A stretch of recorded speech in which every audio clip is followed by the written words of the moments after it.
Muchas gracias por la invitación a presentar este libro. Y entonces, bueno, sin otros saludos, eh, quiero decir que agradezco en primer lugar esta ocasión de presentar a solicitud de Rosana y del profesor Miguel Orellana de la facultad el libro de la profesora Rosana Casigoli sobre un tema tan importante y atrayente como el de las prácticas invisibles y la fenomenología de lo cotidiano. Déjenme partir por una evocación personal que me parece importante.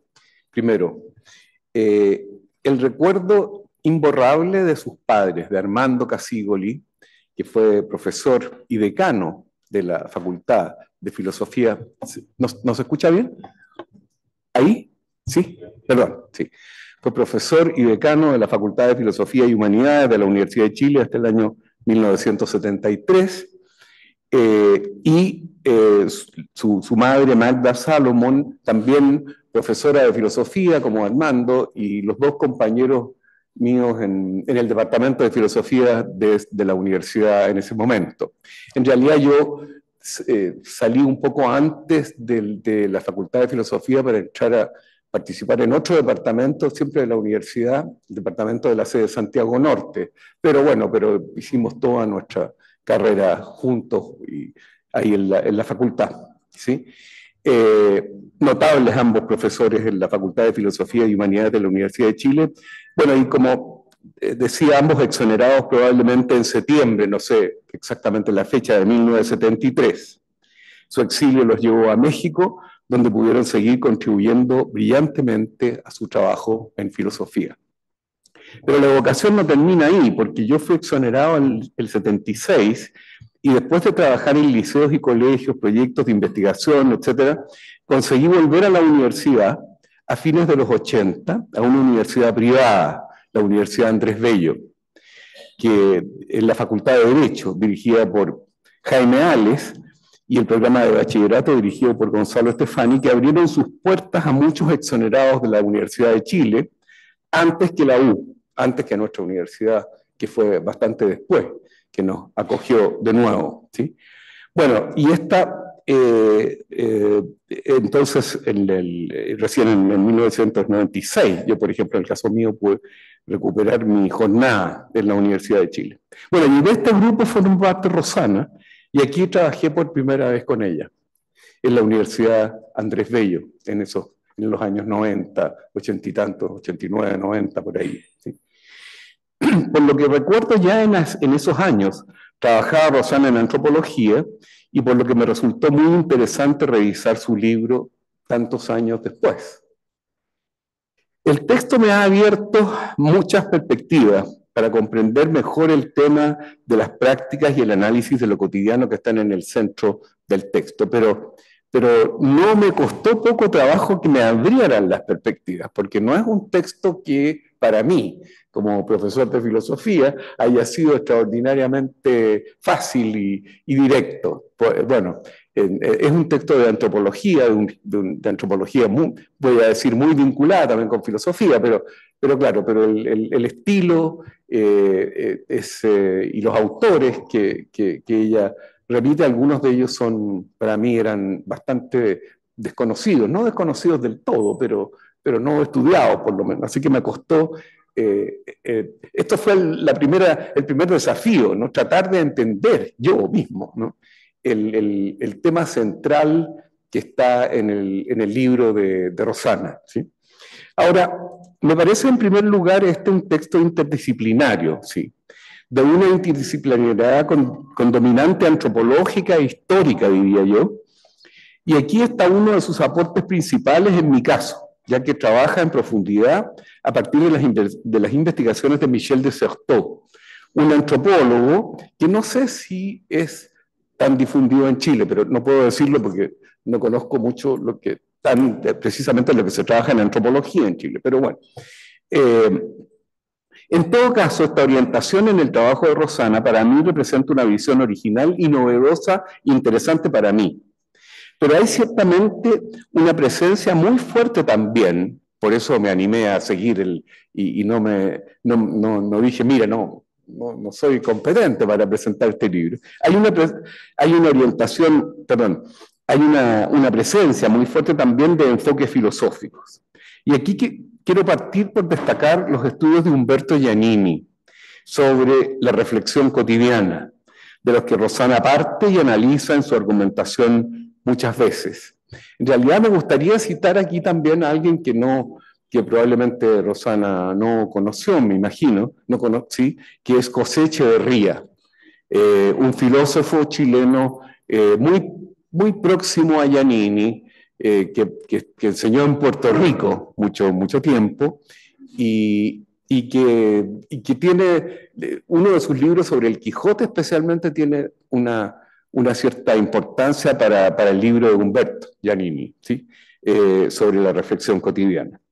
Bueno, entonces decía Giannini primero, pero no solo Umberto está presente, aquí también un uso frecuente, recurrente en Rosana de dos importantes tradiciones, como diría Miguel Orellana, de la filosofía contemporánea, la tradición analítica, y aquí destaca el trabajo que parte de John Austin, pero él también insiste muchas veces en la importancia que tiene Certeau para él, Wittgenstein, ¿sí? Y eso se nota en el libro de Rosana, evidentemente también, y la tradición de la filosofía francesa contemporánea, en que hay una presencia sobre todo de los enfoques de Foucault y los de Levinas y Derrida en el caso de Francia. Ahora, es importante mencionar aquí también, yo creo, investigaciones literarias que son importantes para Rosana, y especialmente el caso de George Steiner, ¿sí?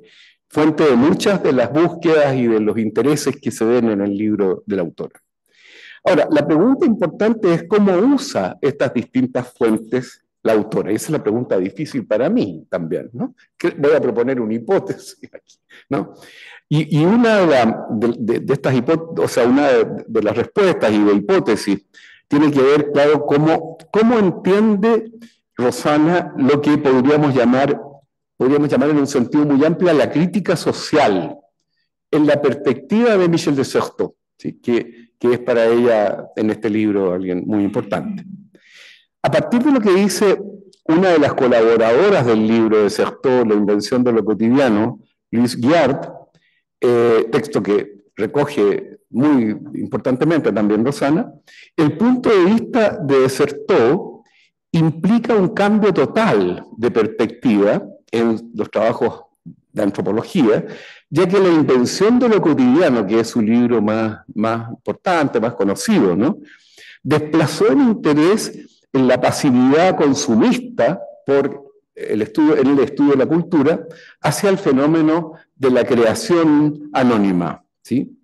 En este sentido, su interés fundamental son las prácticas discursivas o no discursivas, entendidas como saber hacer, digamos, saberes haceres. Ahora, para hacer ver un poco qué es lo que le interesa a Rosana y que también está en el centro del trabajo de Certeau, yo escogí un breve texto en que ella dice lo siguiente, Rosana. La confianza absoluta en el talento intangible del débil, desposeído de un lugar propio, ante las estrategias del fuerte, guió el principio emancipatorio de Certeau. Según el confiado autor, dice Roxana, y en realidad, claro, porque hay una confianza en los débiles y en su capacidad de reaccionar, ¿no? Según el confiado autor, las ingeniosidades del débil pueden sacar ventaja del fuerte. Es decir, lo que es muy interesante entonces en este estudio de los fenómenos culturales y de los fenómenos sociales, como las prácticas, por ejemplo, más ampliamente, en el caso de Certeau, es que no se limita a un estudio, por así decirlo, de la influencia, de lo que determina el hecho de estas prácticas culturales, sobre todo, por ejemplo, lo que tiene que ver con el consumo, sino que lo que le interesa es la reacción del que consume. Una reacción que no está necesariamente determinada por las prácticas que determinan o que condicionan. Y eso es lo que él, a través de todo su estudio, y eso se nota muy fuertemente también entonces en el texto de Rosana, está recalcado, ¿sí? El débil sería entonces, en esta perspectiva, el sujeto que sufre la pérdida del lugar. Por perder su sitio, dice Rosana, el individuo nace como sujeto. A la saga, las ingeniosidades de los débiles o de los que están en una situación desmejorada, por así decirlo, derivarán en una potencial politización de las prácticas. Entonces, el estudio de las prácticas, por ejemplo, de las prácticas, qué sé yo, de consumo cultural o de consumo en un sentido más amplio, lo que interesa entonces es esta capacidad de reacción de los que están sometidos a estas prácticas, si se quiere, y entonces estudiar su impacto en la sociedad, que es un impacto entonces que es también una muestra de fuerza, ¿no? de presencia, ¿no? Por parte de las personas que están en esta situación más dominada, por así decirlo. Y allí entonces una concepción política de la cultura, ¿sí?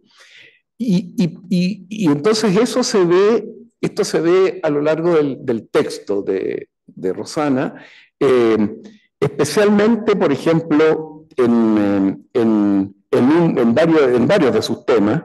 Hay trabajos, se cita y se trabaja, por ejemplo, textos muy interesantes de Nicole Logó sobre la ira y la política, pero el capítulo que me interesó también a mí fue el de prácticas invisibles del mal histórico. Y aquí un ejemplo central para el capítulo que trata Rosana es el tema del antijudaísmo, el tema del antisemitismo y el antijudaísmo, ¿sí? Y entonces eso lo trata con perspectiva histórica, que responde un poco, o sea, responde a un tipo de reacción que está afincado en prácticas también, ¿no? Que está afincado en prácticas sociales. No es la ocurrencia de una persona el antisemitismo o el antijudaísmo, ¿no? Ahí, bueno, ella también recurre al trabajo de Sartre, el retrato del antisemita, creo que se llama, ¿no? O retrato del... Reflexiones sobre la cuestión judía. Eso, me confundo con el otro libro. Y entonces aquí me interesa especialmente, digamos, me pareció muy impresionante el aporte, y me interesa el aporte que hace Rosana con algunas de las citas que hace para dar cuenta un poco de este denegado sistema, por ejemplo, de respuesta antisemita o antijudía, y especialmente por parte de la izquierda. Y eso me pareció muy interesante. Y aquí ella cita un texto de Bakunin que realmente me impresionó, ¿no? El texto de Bakunin, esto no está en el libro, precisamente no está identificado como en qué libro, en qué página, en fin, el estilo. Pero de todas maneras es un texto de Bakunin y en él Bakunin se refiere a Marx, ¿sí? El gran Bakunin, ustedes saben, bueno, el gran teórico anarquista, y fue el rival de Marx y el rival también de Lenin, podría decirse, ¿no? En la disputa política, ¿sí? de la izquierda, podríamos decir, ¿no? Ahora dice Bakunin sobre Marx, ¿sí? Un judío rodeado por una pandilla de pequeños, medianamente inteligentes, astutos, ágiles y especuladores judíos. Así como los judíos son en todas partes agentes bancarios y comerciales, escritores, políticos, corresponsales de periódicos de todas las tendencias políticas, en pocas palabras, corredores literarios, así como corredores de la bolsa, con un pie en la banca y el otro en el movimiento socialista, ¿sí? Y con sus traseros sobre la prensa alemana, o sea, pagado por así decirlo, por la prensa alemana. Ahora este texto, claro, ahora este texto me pareció, bueno, muy chocante, por así decirlo, ¿no? Por lo menos que se pueda decir, pero además me sorprendió profundamente porque es exactamente la visión que tiene Hitler en Mein Kampf. Yo no puedo entenderlo de otra manera que esto no haya influido en Hitler, ¿no? Ahora, el libro Mein Kampf es un libro espantoso, pero tiene algunos pasajes que son, que, digamos que son astutos. Digamos. Bueno, y entonces, uno de estos que a mí siempre me costó mucho entender era cómo vinculaba a Rothschild, por ejemplo, con Marx. Bueno, y aquí me sale una clave, ¿no? A través de este texto de Bakunin que probablemente lo influyó, porque es muy difícil que se geste una interpretación de este estilo, ¿no? Y entonces aquí ustedes ven también el estilo de análisis que le interesa hacer a Rosana en este libro, porque se trata entonces de entender el sentido de estas prácticas históricas, sociales, en este caso políticas, ¿no? Que actúan de una manera que muchas veces es, como decía tu intervención al inicio, de una manera no exactamente deliberada, bueno, en el caso de Bakunin era deliberado y consciente, pero como práctica social nos encontramos con una práctica que podríamos llamar invisible, o sea, con una práctica que es algo socialmente difundido, ¿no?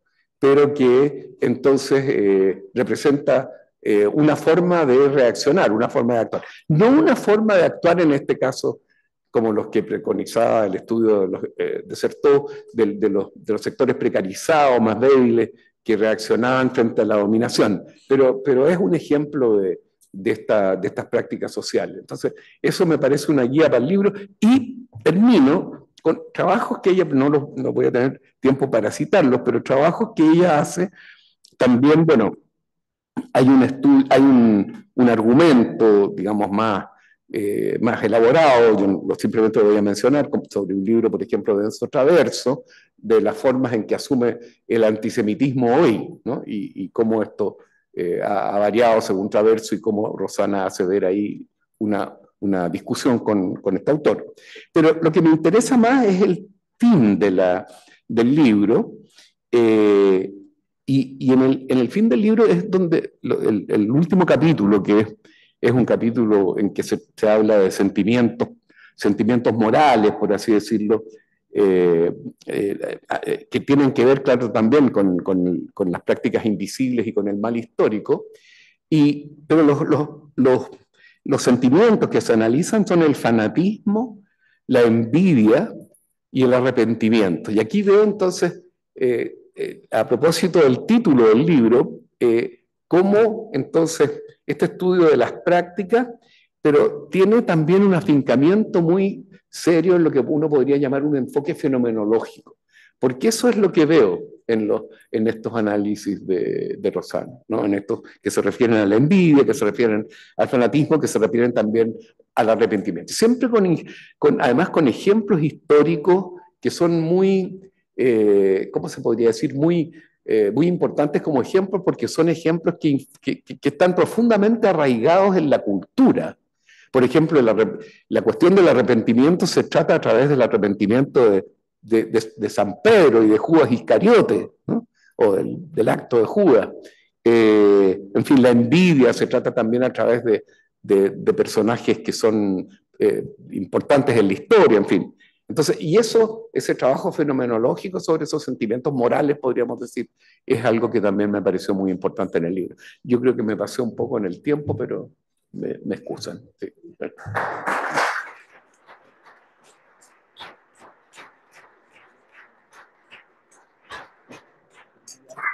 Muchas gracias, profesor Carlos. Pasamos a continuación a escuchar el comentario de doña Lucy Oporto Valencia.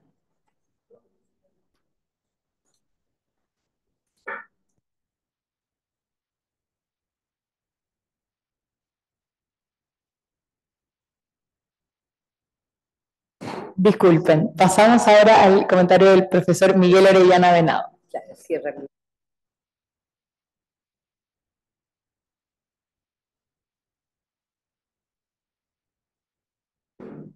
Gracias. Sí, error mío, mis excusas. Nada peor que empezar excusándose, pero no hay de otra.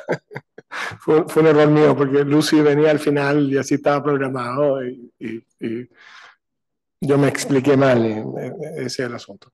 Bueno, me quiero sumar la palabra de la maestra de ceremonia de darle la bienvenida a la casa. Mi casa. Yo sé que en las cosas intelectuales en general es mal visto hablar de asuntos personales y eso, en fin, le produce pudor a la gente y que las ideas son unas cosas tan limpias que tienen que estar en un cielo platónico, que no las toque nadie, en fin. ¿Cómo? ¿Ahí, se oye bien? Gracias, gracias. Entonces yo sé que hay esta reticencia a mencionar este tipo de cosas, pero bienvenidos a mi casa porque yo, en fin, soy víctima de esta casa desde los 4 años y de esta casa conozco a Rosana y mi recuerdo más antiguo de ella es, no sé, un lento en tercero medio en una fiesta de cumpleaños del Flaco León. Ya. Entonces son como las cosas que mencionaba Carlos Ruiz al principio, su lazo con los padres de Rosana. Entonces yo sé que en general en las cosas intelectuales se supone que no hay que hacer esto porque son solo las ideas que importan. Yo no comparto esa manera de mirar el asunto. Pero las ideas son muy importantes. Pero los lazos entre las personas son más importantes, porque las ideas surgen de ahí. Entonces, le doy la bienvenida a la casa, menciono este detalle personal con la autora del libro, que me alegra mucho, y quiero tratar de hacer 3 cosas. Uno, decir que en general la idea de la presentación, como muy acertadamente hizo nuestra maestra de ceremonia, porque no hay nada más pasado en moda que esas presentaciones del libro, presentaciones, no lanzamientos. Las bestias lanzan los libros, en general a las llamas. Y es muy usado entre los progres, presentar libros. Perdón, lanzar libros, en vez de presentar libros. Y lanzar libros son los nazis, los libros a la fogata. Entonces, presentación. Entonces, el papel de la presentación de un libro hoy día ha sido modificado por este hecho manifiesto, que vivimos un tiempo histórico distinto del anterior. Entonces, donde antes la presentación de un libro suponía Marcela, pasa a sentarse adelante. Ya. Disculpen. Pero... los compañeros de kindergarten se pueden sentar en la primera fila. De kinder, del grado que esta universidad, en su infinito sentido del humor, porque este es el lugar más ridículo que tiene Chile, obviamente, la Universidad de Chile y la Facultad de Derecho de la Universidad de Chile, ya sea esto es el colmo. Imagínense, yo que no soy abogado, según la universidad soy profesor asociado de Filosofía del Derecho. Esto solamente se puede dar en la Universidad de Chile. Aquí todo es posible. Entonces, con Marcela, que nos conocemos los 4 años, obviamente se puede sentar en la primera fila. Bueno, entonces, yo creo que el rol de la presentación ha cambiado. Porque donde antes se daba la lata introduciendo a los... Hoy día todo el mundo sabe psicopatear. Entonces, Google, y si usted quería saber, va a saber. Entonces, la presentación ya no tiene por propósito de introducir a quienes son, no. Y entonces queda mejor definido el propósito de una presentación del libro, que yo creo que es entusiasmar a la gente con leer el libro. Ese es el propósito. Entonces, ¿qué presentación sabe bien? La que logra eso, que la gente se entusiasme con el libro, y que se hace eso de manera muy distinta. Así que yo les recomiendo el libro, eso es lo primero. Lo segundo es algo que converge con lo que dijo Carlos Ruiz, que la filosofía es un conjunto de prácticas muy diversas, y es pésima idea, yo creo, empezar a tratar de definir que esto sí es filosofía y esto no es filosofía. Yo creo que eso está mal, está mal. Pero también creo que de las maneras que se hace en filosofía se puede decir, para propósitos de introducción, que tienen prácticas distintas, se hace de maneras distintas, que tienen entre ellas lo que el filósofo Wittgenstein llamó parecidos de familia. No son relaciones matemáticas, no es que algo se puede definir, no es como tangente, que es seno alfa sobre coseno alfa y eso es tangente alfa, no es esa clase de cosas. Pero tienen parecidos de familia. Entonces yo diría que en la filosofía del largo siglo XX, o sea, de 1879 a 1989, de la lógica matemática, Frege, Russell, a la caída del muro y la red. Y ahí empezó otro tiempo histórico, distinto. Hemos tenido el privilegio, pero los más jóvenes no, porque los más jóvenes ya nacieron en la era digital. Pero las ventajas de envejecer, enjuvenecer, como decía un amigo en el manual de Sala, el flaco Feigenbaum, enjuvenecer. Las ventajas de enjuvenecer, que uno se da cuenta de estas cosas. Entonces estoy viviendo ahora un tiempo histórico distinto del tiempo en el que yo nací. Y los que ya nacieron en la era digital, en fin, para ellos es otro mundo que para nosotros. Bueno, entonces, las culturas filosóficas en el largo siglo XX, entre la invención de la lógica matemática y la creación de la web, yo diría que hay 4 bolsones de prácticas que son autocontenidas. Uno es la filosofía analítica, que es la más reciente de todas, que es el primer producto de la lógica matemática. Son la gente que se hace preguntas en filosofía y que están enterados que es lógica matemática, una cosa que ha superado a Aristóteles. Que la antigüedad, en realidad, en lógica, la antigüedad se acabó en 1879. Porque hasta 1879 la única lógica que había era la del macedonio Aristóteles, que el nacionalismo griego vende como filósofo griego, pero que por supuesto era macedonio, como ahora estamos en la era de las identidades. Bueno, entonces, los 4 grandes bolsones, el analítico, el que deriva de la lógica matemática, el más reciente, y después, en orden histórico, está el existencialista, el bolsón de prácticas filosóficas existencialistas, al que aludía Carlos hace un momento con toda razón. Después hay otro bolsón que es el marxista, que es otro conjunto de prácticas. Ahora está muy de capa caída porque se acabó el cash. Y no sé si ustedes vieron esa cosa que salió ese reel del flight que hablaba del candidato Cast y lo llamaba Cash, el señor Cash. Maravilloso. Viva la era digital y oír todas las voces. El candidato Cash. Bueno, qué sé yo. Why not? Entonces, el bolsón analítico, el bolsón existencial, el bolsón marxista y el bolsón más antiguo que es la filosofía cristiana, la filosofía occidental, la filosofía perennis, según algunos de ellos. En fin.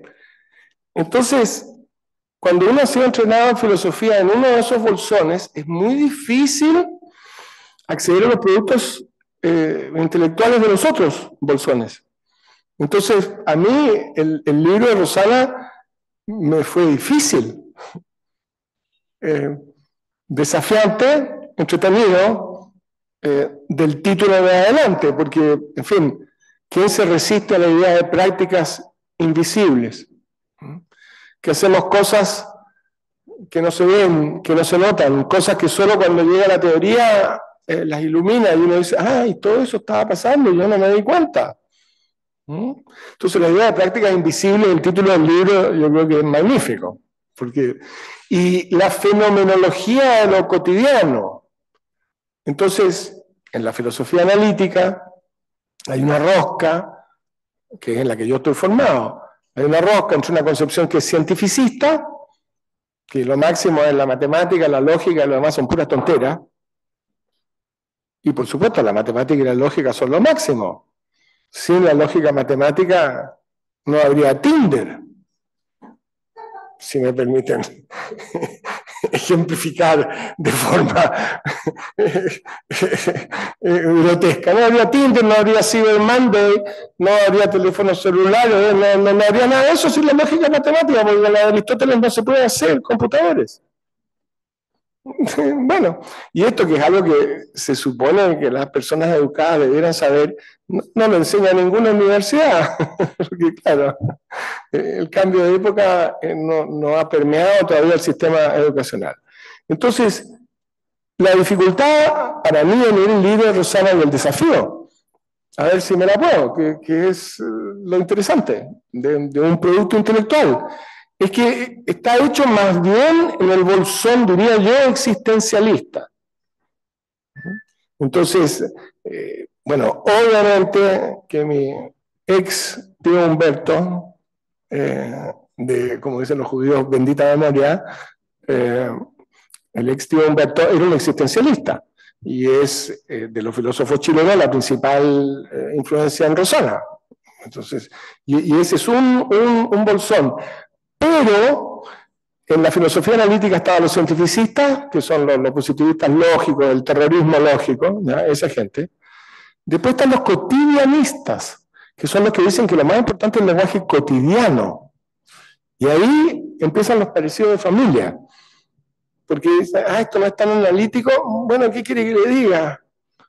Se parece bastante a lo que dicen estos otros gallos, que lo más importante es la realidad cotidiana, las prácticas, lo que hacemos, unas cosas, en fin. Entonces ahí hay un parentesco, y hay, por supuesto, en la filosofía analítica una cuestión historicista, y hay otra que es pluralista, y hay muchas más porque ahí es donde hay más plata. Entonces, lamentablemente, así funciona el sistema.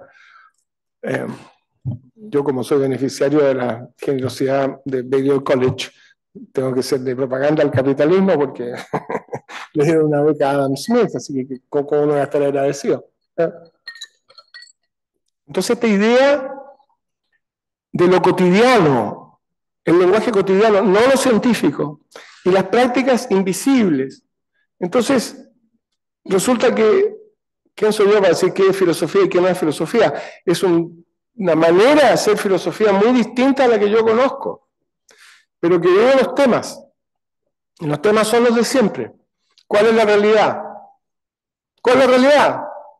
En último término, ¿cuál es la realidad? ¿Y cuánto de lo que yo tomo por empírico es producto de tiras y aflojas que son políticos y de accidentes y de, en fin, de muchas cosas no exactas, no matemáticas, no lógicas?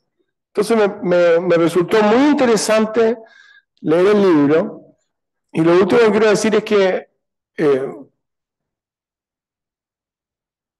para mí fue una lectura,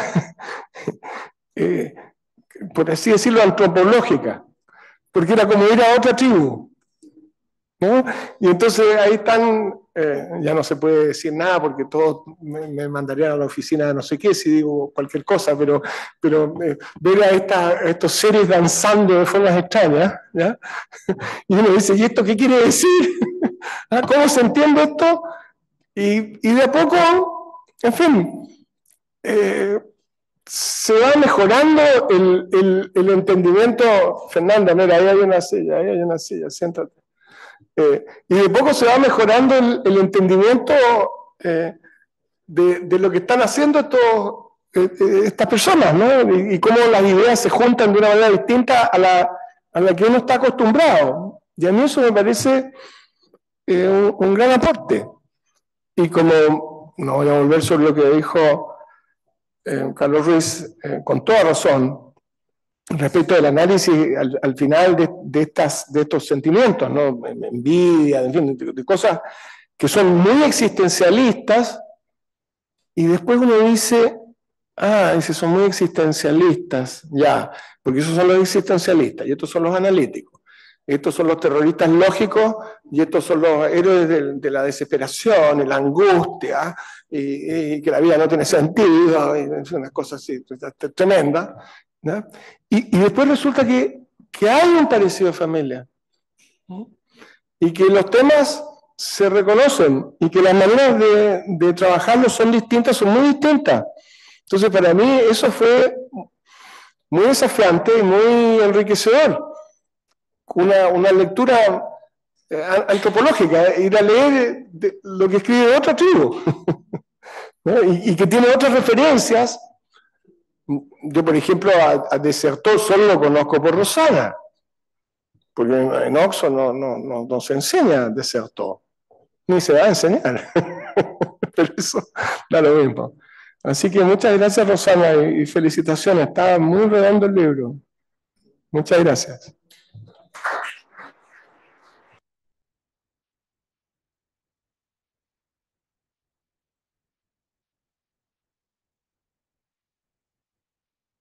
Agradecemos al profesor Orellana por sus palabras y a continuación escucharemos, ahora sí, a Lucio Porto Valencia.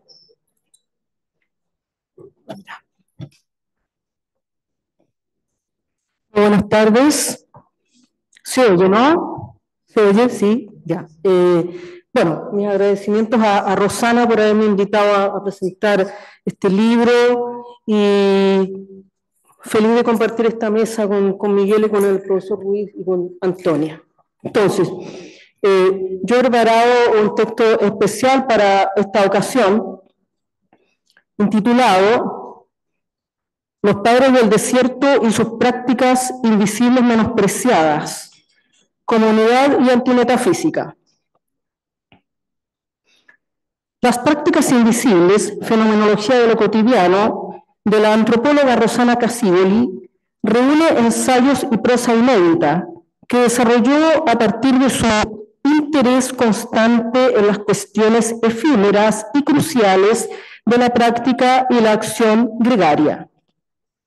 Los ensayos que componen esta obra son los siguientes: de la antropografía del etos a la filosofía de la práctica, lo invisible, teoría y práctica del fenómeno cotidiano, locura y acto de habla y prácticas invisibles del mal histórico. Esta presentación se enfocará en un aspecto específico de dicha obra, sus consideraciones relativas al monacato cristiano primitivo en el marco de su ámbito de estudio. La autora ha consultado a investigadores que se preguntaron por el lugar que el discurso teórico ha asignado a aquellos objetos considerados insignificantes en términos culturales, tales como Henri Lefebvre, Michel Desertot, Gaston Bachelard y Umberto Giannini. Lefebvre acusa la tendencia del discurso cientificista a excluir la experiencia cotidiana frente a la cual se pretende superior y se descubre como vida abstracta y ausente, distanciada, separada, en términos de la autora. Siguiendo su línea, Desertot destaca las inteligencias inmemoriales con vistas a una emancipación personal y política en cuanto a actividad creadora, concreta y práctica cotidiana. Para él, la historiografía evita lo erróneo ficcional, identificado con lo irreal, buscando hablar en nombre de lo real. Según Rosana, comillas, en oposición a la pretensión historiográfica, la ficción, bajo sus modalidades míticas, literarias, científicas o metafóricas, es un discurso que informa de lo real sin pretender representarlo ni acreditarse en él. Los aspectos cognitivos de suyos ficcionales se enfrentarán irremediablemente a una historiografía fundada en una ambición de decir lo real. La presente obra se basa principalmente en Desertot, religioso, historiador y crítico cultural, quien desarrolló, comillas, una teoría natural de las prácticas cotidianas, que alterna la abstracción más pura, como lo es la reflexión mística, con la observación empírica y referencia crítica al documento histórico. Cierro comillas.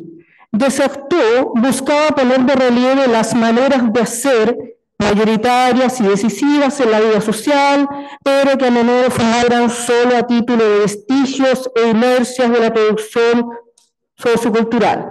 Por ejemplo, comillas, vislumbró las maneras de hacer que descienden de un arte milenario, rutinas y pericias que se remontan a la lejanía histórica de los seres vivos, arte que certifica la continuidad y permanencia de una memoria corporal desprovista de desprovista de lenguaje. Se trataba de una clase de conocimiento práctico, de apariencia fragmentaria, que, en lugar de una forma discursiva, ostenta una forma estética. Cierro comillas. Por su parte, la autora se enfoca en las acciones orales y discursivas de uso común de los hablantes, cuya primordial importancia es que pasan desapercibidas, en especial sus formas bizarras, permanencias, inherencias, mutaciones, incongruencias, desatinos y degeneraciones. De ahí su hipótesis de trabajo según la cual el habla ciega de los hablantes tiende a poner en acto un estado emocional invisible, es decir, lo activa, lo revela, lo hace evidente. Por otro lado, Cassiboli se detiene en la relación de la anamnesis platónica con lo invisible. Tanto para Platón como para Aristóteles, la memoria era un componente del alma. Si para el primero conocer o recordar, entonces la anamnesis consiste en pensar una verdad preexistente. De ahí la hipótesis relativa a un conocimiento inconsciente que la autora refiere a prácticas invisibles descritas en términos de un saber vernáculo y fundamental. Según ella, la remembranza o anamnesis autobiográfica implica el regreso a una morada. De este modo surge la memoria, potencia de un sentimiento ávido, activo e insaciable de apego a capas hojaldradas de vida que se pulverizan, unida a la práctica íntima de la introspección en cuanto estilo de emoción poética. Un ejemplo es el enfoque del antropólogo Gilbert Durand acerca de un objeto de uso tan cotidiano como un vaso. Más allá de su función práctica, este tiene una función primordial en cuanto recipiente de interioridad e imagen arquetípica de la intimidad en términos junguianos. Dicho continente, comillas, puede ser una cesta, una cuna, el regazo materno, el sexo femenino o una habitación cerrada, pero también una isla, la patria, el océano. La caverna representa la cavidad territorial perfecta, arquetípica, que resulta ser más cósmica y más simbólica que la casa. Durand se consagró a investigar el hecho de que toda morada se implanta físicamente en una cueva o hueco fundamental. Más aún, el folclore universal suele concebir la gruta como matriz colectiva emparentada con los símbolos de la maduración y la intimidad, el hueco, la crisálida y la tumba. El poder simbólico de la gruta, la cripta y la bóveda fue admirablemente asimilado por el cristianismo. Es clásica la imagen del ermitaño ante su pedregoso refugio, representada 1000 veces en el arte sacro. Cierro comillas. Pero tales imágenes arquetípicas, con su irradiación creativa y su significación espiritual, contrastan con la insidia de lo gregario en acción, pendiente a la coerción, la nivelación y la incomprensión de dicha interioridad.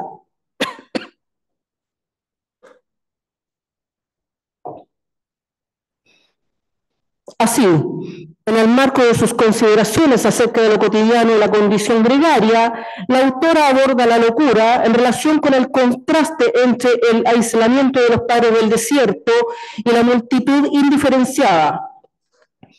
Para Desartaux, la locura es una manera de aislarse dentro de dicha multitud y, en términos de la autora, la forma que toma el eremitismo antigregario, ermitaño y misántropo. Tales formas ensimismadas hallan en la locura un medio para preservar la soledad de la anacoreta.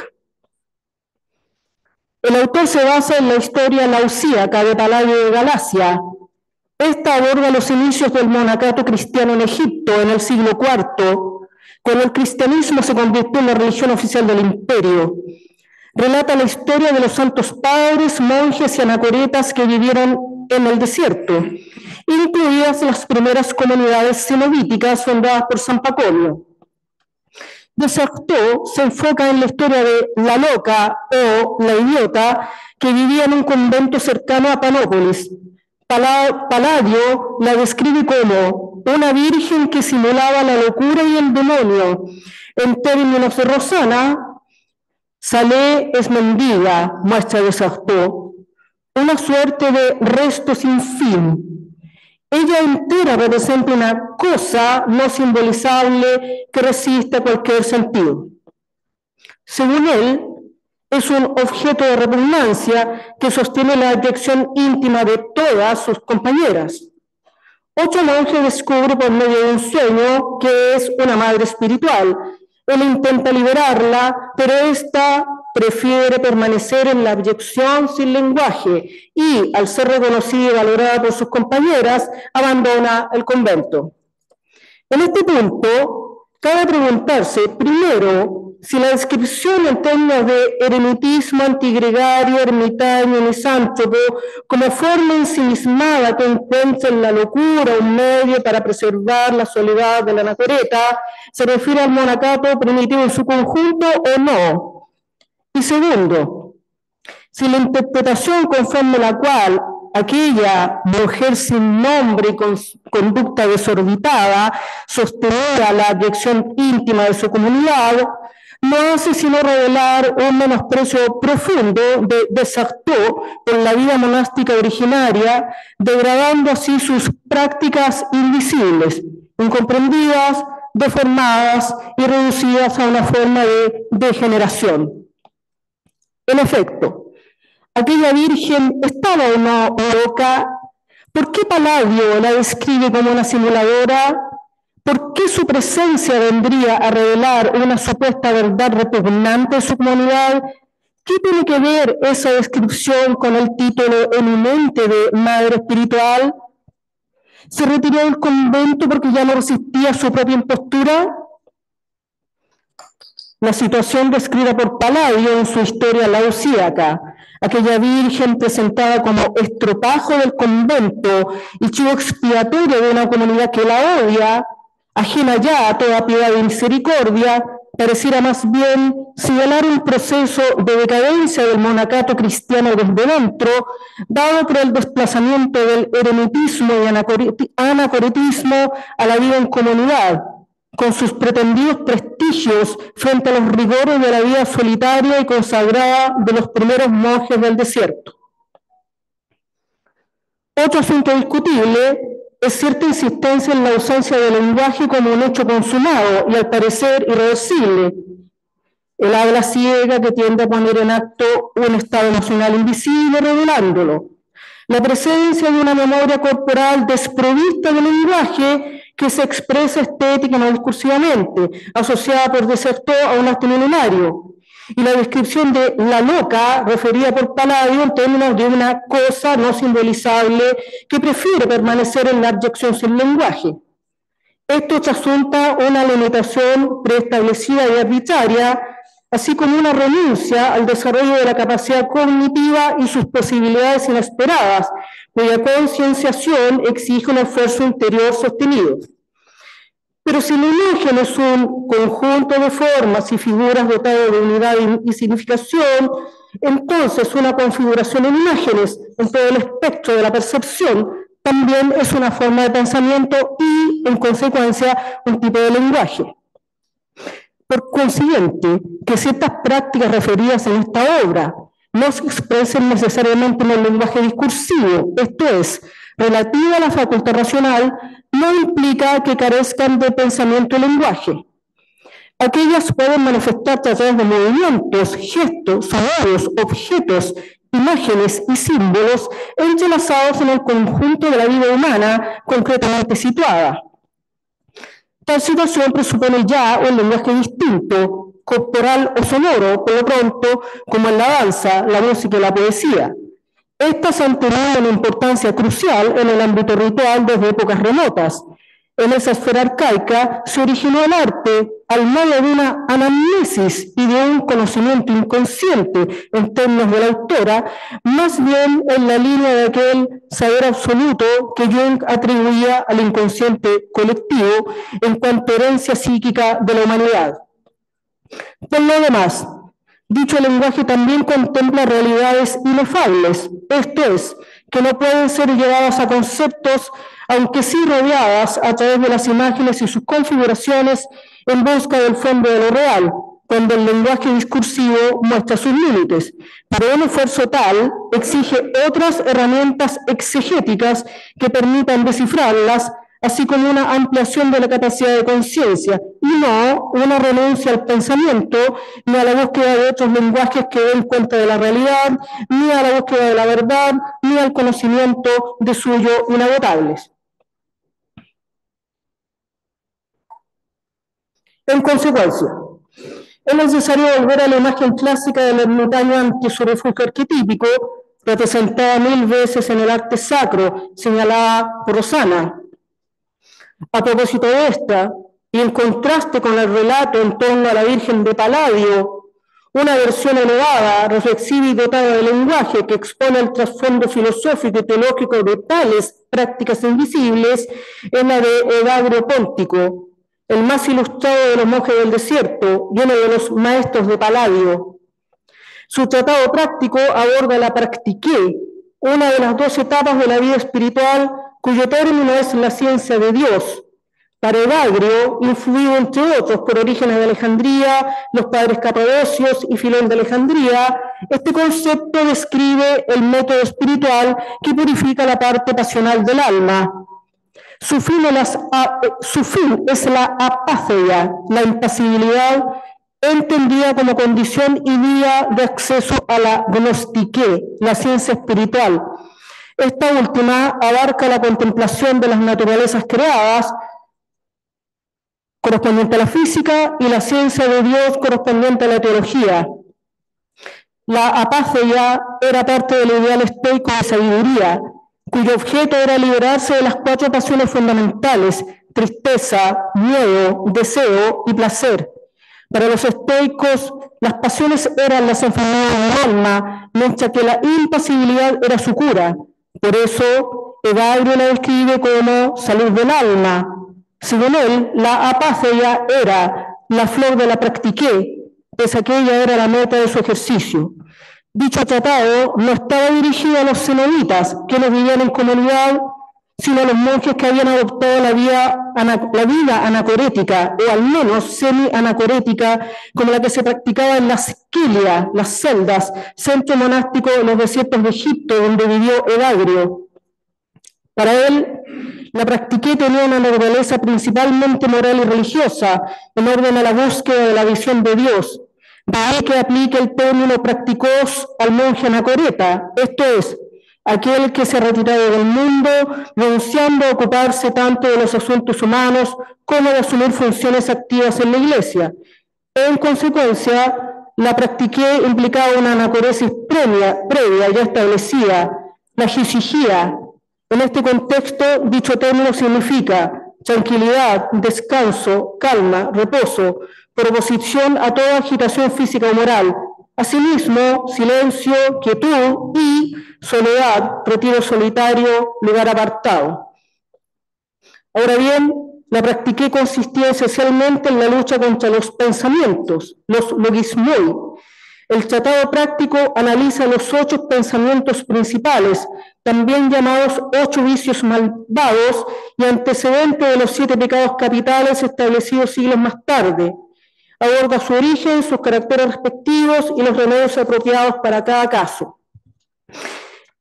En dicho tratado, la practiqué aparece como una lucha contra los pensamientos, pero estos son solo los medios utilizados por los demonios para combatir a los monjes. Sus verdaderos adversarios son estos, y la vida ascética es esencialmente un combate en su contra. Evagrio comparte así una concepción tradicional, presente en la antigua Iglesia desde el comienzo, según la cual ésta libra una lucha contra los espíritus de perversidad. En la espiritualidad monástica, dicha concepción adquirió un nuevo relieve a partir de la vida de San Atanasio de Alejandría. El monje se retira al desierto, que es el dominio propio de los demonios, para enfrentarlos en un combate cuerpo a cuerpo. En consecuencia, la practiqué también puede ser considerada como una actividad cotidiana, aunque oculta socialmente, a saber, una práctica invisible, consistente en una acción de lucha interna contra los demonios, a fin de alcanzar la impasibilidad, la contemplación de las naturalezas visibles e invisibles, la ciencia espiritual y la beatitud. Esto supone una decisión conscientemente deliberada y aceptada, y en esa concentrada meditación radica su dimensión ética de modo sobresaliente. En suma, no corresponde descalificar tales prácticas en términos de eremitismo antigregario, ermitaño y misántropo, que encontrarían en la locura un medio para preservar su soledad en medio de la multitud. Esta es más bien una descripción prejuiciada, propia del mundo moderno y su posteridad decadente y antimetafísica, en sintonía con la extinción de un sentido tanto de la trascendencia, el misterio y el conocimiento divino, como de la incansable búsqueda de un lenguaje capaz de aproximarse a esas realidades. Por el contrario, monjes del desierto como el Agro Póntico buscaban la luz del conocimiento de Dios y la beatitud, fieles a la inteligencia del Espíritu recibida por ellos como un don, a fin de elucidar el sentido de sus misterios inefables. Muchas gracias.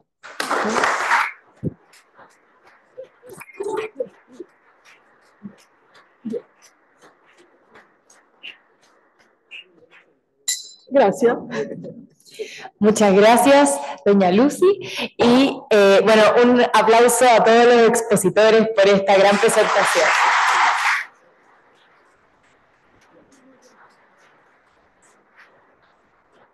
Damos por terminada esta actividad y los invitamos a todos a pasar afuera para... ¿alguien tiene alguna pregunta? No es tan fácil, no es tan fácil. 5 minutos. Bueno, ya, vamos a saludar. Oigan, muchísimas gracias por estar en esta casa, que es la Universidad de Chile, que es la casa de todos, nuestra Universidad Nacional. Como verán, yo estoy con una faringitis y eso me impide usar mucho mi voz. Pero quiero agradecerle muchísimo a Miguel, amigo de toda la vida, y colega, etcétera, haberme acogido en esta facultad, lo mismo a Carlos Ruiz Schneider. También estoy rodeada de amigos de toda la vida, en el público también, compañeros del colegio, gente a la que yo quiero muchísimo y que es la parte más emocionante de esta presentación, en realidad, encontrarme con ustedes, porque escribir este libro te lleva sus buenos 6 años, 5 o 6 años, y uno queda bastante cansado, y después se pregunta si además de escribirlo tiene que contarlo. Pero sí quiero hacer una pequeña síntesis como para encontrar dentro de este libro abigarrado de fuentes heterodoxas, cuyo cruce solamente pertenece a un momento delirante del investigador, que intuitivamente quiere poner las cosas juntas, porque siente intuitivamente que esas cosas están juntas, aunque no pueda de manera inmediata articular la lógica de su compaginación. Este libro, que tiene varias fuentes fundamentales, pero como bien lo han resaltado los comentaristas, la obra de Michel de Certeau. Michel de Certeau era un antropólogo, historiador y también filósofo francés, jesuita de la orden ignaciana. Esto algunos estudiantes que están aquí presentes ya lo habían escuchado, pero me parece importante insistir en esto. Lo que más me fascina de toda la obra de Certeau, que además me parece inagotable, tan proliferante, que casi uno abandona a los demás autores cuando entra a la obra de Certeau, es esta idea que él señala que en la compañía de Jesús,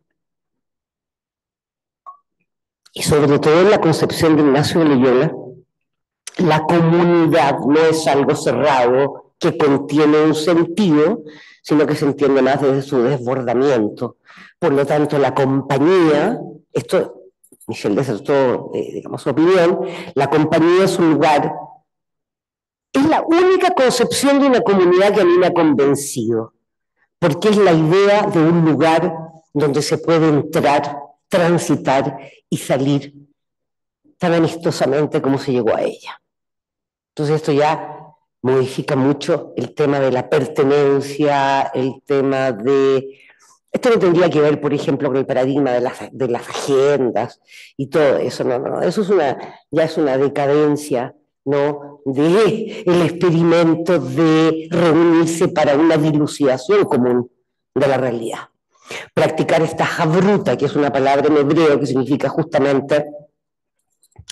perdón, voy a hacer una referencia, pero estoy pensando, no sé, mi bisabuelo, por así decirlo, los Cárpatos, o de cualquier abuelo de esa época, que se mete en una casucha, que es el Heder, a leer en arameo la Torá, y entonces va haciendo pequeñas interpretaciones, pero sus compañeritos le van interrumpiendo y le dicen, oye, pero no estás tomando en consideración esto. No estás tomando en consideración esta otra perspectiva. Entonces, en el fondo, es un experimento constructivista del conocimiento intuitivo muy antiguo, antes de que se fundaran las escuelas constructivistas del conocimiento. La otra fuente fundamental, a mi juicio, es este descubrimiento, bueno, no es digamos, el hallazgo de cosas que son de sentido común. Como por ejemplo hablar de las brechas que se producen entre nuestros discursos y nuestras acciones.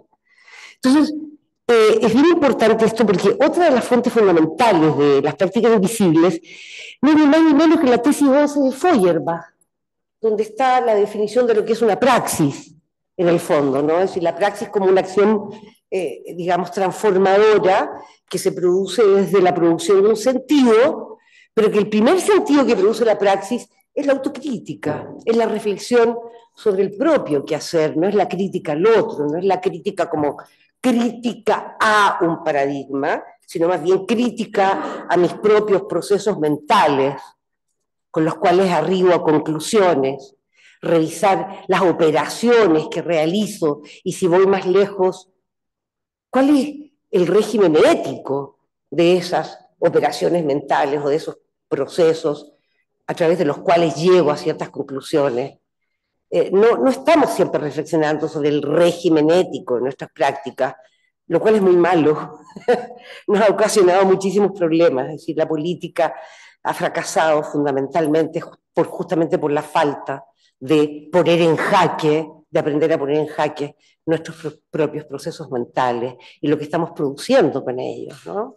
Entonces, las prácticas invisibles, en el fondo, lo que le interesa investigar es la filosofía del lenguaje ordinario, porque allí es donde se ve de manera más palmaria, se puede apreciar en nuestras interacciones cotidianas, en las cosas que decimos, en la manera en que edulcoramos, producimos distracciones, utilizamos falacias, tergiversamos al interlocutor, utilizamos astucias para llevar a nuestro molino lo que el otro dice. Todo este complejo de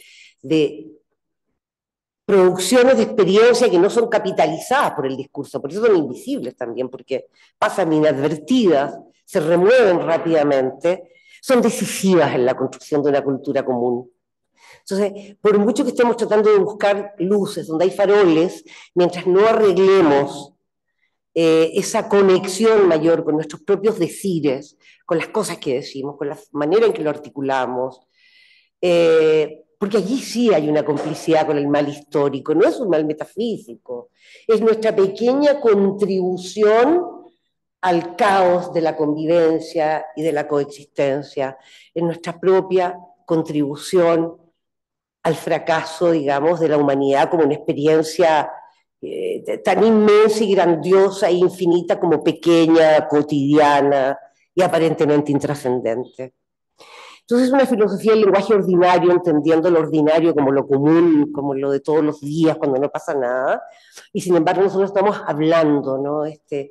este hablar continuo, ¿no? Este sentir que el lenguaje está a nuestra disposición como algo que nos pertenece y no un impulso de ir a buscar el lenguaje para expresar algo de una manera distinta, incluso nuestro propio dolor, nuestra propia impotencia, para poder modularla de una manera distinta, porque como el artista busca un color, busca una manera de expresar algo específico, o algo, no sé si específico, algo, ¿cómo se llama?, peculiar, algo muy único, nosotros en nuestras ciencias del lenguaje, y sobre todo en esta época tan verbosa, que hasta nosotros estamos cansados de escucharnos, yo por lo menos estoy cansada de escucharme a mí, con mayor razón, digamos, ponemos en jaque, ¿no?, nuestra manera de hablar, y les quiero contar por último una pequeña anécdota de este viejo español de una película, de esas películas rurales españolas, esas viejas que arriendan piezas, pero en el campo, pero se sientan todos a almorzar ahí, y hay un viejo que no habla nada de nada, y alguien pregunta por qué, dice, no, y un día vino y dijo que él ya había dicho todo lo que tenía que decir, y de ahí en más, nunca volvió a abrir la boca. Es una figura utópica que me fascina, me parece fascinante, porque habla de un purismo, pero en el fondo hay una crítica filosófica enorme, digamos, a nuestra excesiva verbosidad, tan campante, tan excesivos, tan, ¿cómo se dice?, taxativos, ¿no?, tan seguros de todo lo que hablamos, tan de corrido que hablamos, ¿no? Entonces, es como mostrar que también hay un universo de gente balbuceante, de gente que no tiene la palabra tan a la mano, que no la encuentra. Oh, qué bien, hay tantas experiencias de dolor, y en nuestra época contemporánea, bueno, yo creo que es la más oscura, no sé, no vivimos en el siglo II, III, IV, tendríamos que ver cómo fue el 8, el 9, el 10, el 11, el 12, para saber si este es el más oscuro, pero bueno, es bastante, lo es bastante. Tenemos que, bueno, no sé si tenemos que, digamos, a mí en lo personal me mueve, digamos, la posibilidad de a ver si uno encontrara otro lenguaje, otra forma de escuchar al otro, aunque el otro diga cosas, que desarrollar esa capacidad de poder escuchar el disentimiento sin esa cosa reactiva, emocional, visceral, tan destructiva al final. Porque con eso no estamos tejiendo nada. ¿No? Ahí no se está creando ninguna comunidad, ni lingüística, ni de ningún tipo. Entonces, no lo sé, no tengo una respuesta, pero, digamos, es un libro abigarrado, heterodoxo, donde yo finalmente quise poner a todos los autores que me fascinan y encontrar una manera de que esto no fuera tan caótico, que tuviera algún tipo de hilo conductor, pero cuando lo leí, tengo que confesar, y eso se lo había dicho a los chicos antes, dije, ay, ¿quién escribió esto? ¿Qué es esto? Pero bueno, ahí está el libro, y por eso yo les sugerí, empiecen por cualquier parte, por el final. Yo creo que, de hecho, estoy pensando que es un mejor libro si empieza por el final. Y de ahí se va hacia, que el último capítulo fuera el teórico, no el primero. Porque ya yéndose del final, el primero ya sería mucho más legible. Oye, muchísimas gracias por estar aquí. Me encantaría que compartiéramos una copa de vino y un sanguchito.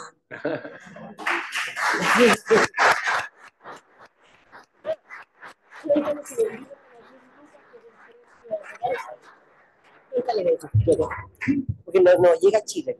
Les comentamos que el libro de Rosana está a 10.000 pesos, pero no llega a Chile.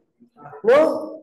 Claro, como no llega a Chile y dispongo de pocos ejemplares, pues el precio es bastante simbólico. 10 luquitas, 10 Lucrecia.